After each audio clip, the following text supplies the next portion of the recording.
Hey guys, Mike here, the Detroit Borg, with a look at the new Google Play edition of the LG G Pad 8.3. Now, I previously reviewed the full version of the LG G Pad, the one running LG skin of Android, but this is the stock version of Android. If I can get that knock-on feature to work there. So that is the LG G Pad, and if you want to see my full review, as you can see, it just crashed while trying to demonstrate that feature.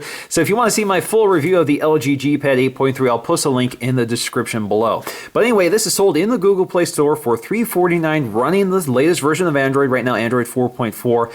And basically, it's the same hardware, just running a clean version of Android. Now, it's only available in black, has a 16 gig capacity. It's not available with LTE like the Nexus 7. This is only a Wi-Fi device, and it is got the same internal specs as the LG G Pad. So we have the same 1.7 gigahertz quad-core Snapdragon 600 processor, 2 gigs of DDR2 RAM. We have a 5 megapixel autofocusing camera, good for 1080p video at 30 frames per second. We also have a 1.3 megapixel rear-facing camera. Now we have the same 8.3-inch LCD IPS display with a resolution of 1200 by 1920, good for 273 pixels per inch. So a really nice display, but many have complained that it is a little dim compared to something like the Nexus 7 or the iPad mini. Now, if 16 gigs isn't good enough for you, you can expand it thanks to a micro SD card slot, which supports 64 gig cards. Now, of course, you can get this cheaper, or you can get the stock or original LG version cheaper through other retailers. For example, I got this for $329. This is $349, but you can buy even cheaper than that. So you can get it for $279 and that sort of thing from other resellers. So let's go ahead, crack this open, and take a look. So there it is in crumpled plastic. So we have a little tab here to lift up. There you go. We're going to set that aside for just a minute while we take a look at the contents. So we have some paperwork, not literature. I know you guys hate when I use the word literature. So there we go. Google Play Edition Quick Start Guide. As you can see, it's printed by LG. This all comes from LG, just blessed with Google's operating system. So really nice. We also have our wall wart, our charger here, wrapped in plastic, LG branding, and we have our micro USB charging cable. Now, this is a higher capacity charger, by the way, than the standard USB wall wart that you get with your phone. All right, so let's get to our tablet in this little plastic envelope. Slide it out. So you can see we have a little piece of plastic covering the front. That's about it. So let's go ahead and lift that up. Now, taking a close look at the LG G Pad, there is no indication, at least externally or in the design, that it's any different from the standard LG G Pad. Pretty much has the same design, no Google branding here. So if you bring in the white version of the LG G Pad I reviewed, you can see it looks the same, just different coloring. Now, the metal back panel picks up the coloring of the white as well as the front bezel. So you can see black bezel versus white. I'm not sure which one I prefer. I think I prefer the white. I really like that. But this looks also really sharp. Now, this kind of has a bluish slate color. To me, it looks very similar to the slate color from Apple's devices last year, recently replaced with space gray. It's got a nice dark color, kind of a stealthy color. If you look back here, you can see we have our stereo speakers, which are preserved with the Nexus or the stock experience. On the side, you see we have these plastic trim pieces with that nice design to it. Up here, we have that 5 megapixel autofocusing camera, again, good for 1080p at 30 frames per second. Up here, we have that micro SD card slot, supports 64 gig cards. We also have our headphone jack right next to it. On the left side, nothing. On the bottom side, we'll find our microphone as well as a micro USB charging port. On the right side, we'll find our volume rocker as well as our sleep-wake button. You can see the volume rocker has one indicator letting you know what's up. And on the top, we have an IR blaster. Unfortunately, there is no software included that works with that IR blaster, so you'll have to install that separately. Now on the front, we have a 1.3 megapixel front-facing camera, good for 720p HD video. We also have our LG branding, and I think we have our ambient light sensor in somewhere in here. As you can see on the white version, it's just to the right of the camera. All right, so let's go ahead and boot this up for the first time. Just going to tap and hold the power button. So we get our new boot animation familiar to Android 4.4. All right, so let's go and take a look at the basic user experience. Now, by default, lock screen widgets are turned off, which is something that Android 4.4 introduced. So you can swipe down on the right to get to your quick access toggles as well as your settings control. So let's get to settings. Let's go to security, enable widgets right there. Now if we go to the lock screen, we can swipe to the right to see all of the widgets. Some of them I've already installed. We can go ahead and add new ones, so we can add Google Keep or whatever we have available to us from that list. Now we do not have the option to open the camera from the lock screen, unfortunately. You can access Google now by swiping up from the lock screen. It takes you right there. Now because this is a tablet, we can swipe down on the right to get to our settings and quick access toggles. You can swipe down on the left to get to your notification shade. Here you can launch any of your apps as you want. So a pretty familiar experience. We also have these on-screen Android controls, so we can swipe up on our home button to get to Google Now. We can tap on our recent apps to see everything we've loaded previously. Tap on them again to get to them.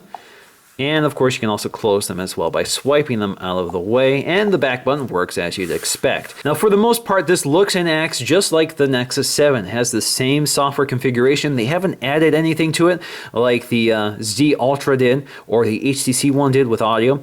This is pretty much the stock experience just like the Nexus 7. So nothing really here to look at. You can see if we go to sound, the sound controls are the same.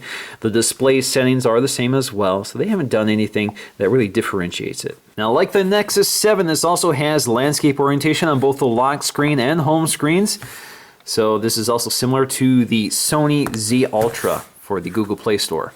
Now if we go to the app drawer, you'll find the full suite of Google apps, including Quick Office, which launched with Android 4.4. So this gives us an editor for Word documents, Excel spreadsheets, and PowerPoint presentations.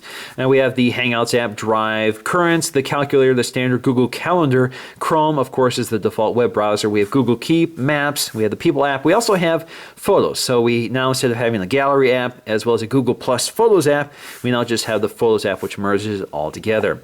So pretty much standard stock experience. We have our folder full of Google apps on the home page, Google Earth, Drive, Play Games, etc.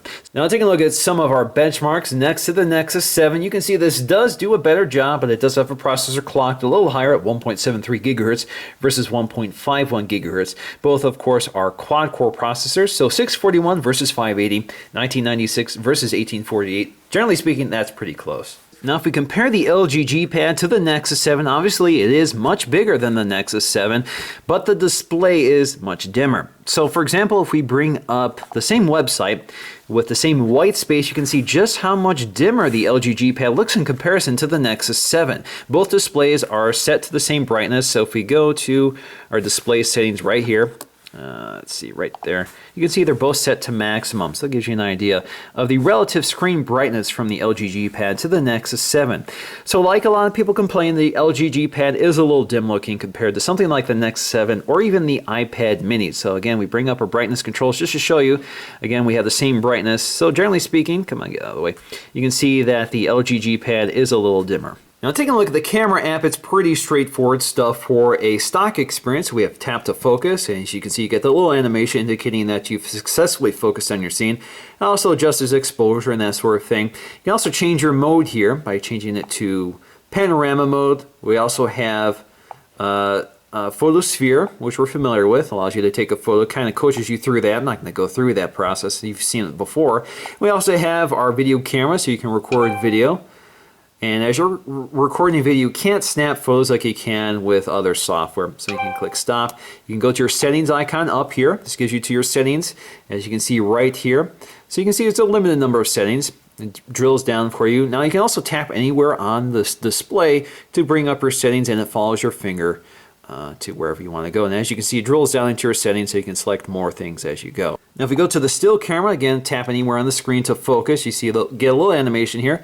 Tap to release the shutter. So pretty standard stuff. Now just to give you an idea of the software differences between the LG G Pad and the stock experience, you can see they pretty much work the same. You have home screens you can swipe through. You have a drop-down menu for your notifications as well as your settings.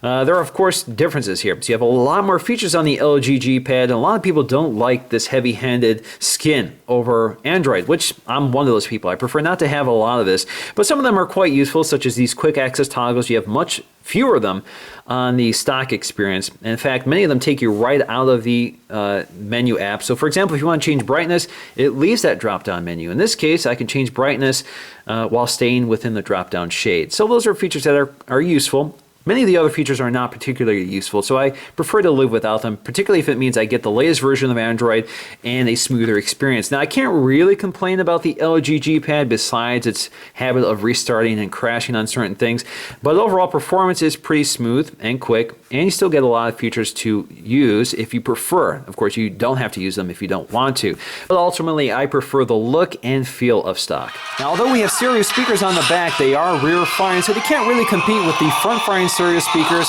on something like the Nexus 10, which are one of the better sounding tablets. No. The housings are misaligned. There's no way we can redirect the power. Now, I know a lot of people are going to ask, which device do I prefer, the LG G Pad or the Nexus 7? Now, the Nexus 7 I think has a really nice design, even though it's made mostly out of plastic, while the LG G Pad is made out of metal. There's something to be said for this unibody design with that nice texture on the back versus this more parted design on the LG G Pad with the contrasting plastic and metal. So, I mean, they're using nicer materials on the LG G Pad, but I really can't fault the design of the Nexus 7 with that nice tapered edge. It's a little simpler, and I think a nice looking design. So I really don't look at the Nexus 7 as a cheap device or a cheap looking device. It's just a nice design that happens to be cheap. So anyway, the LG G Pad is also a lot more expensive, $350 versus $229 for the Nexus 7.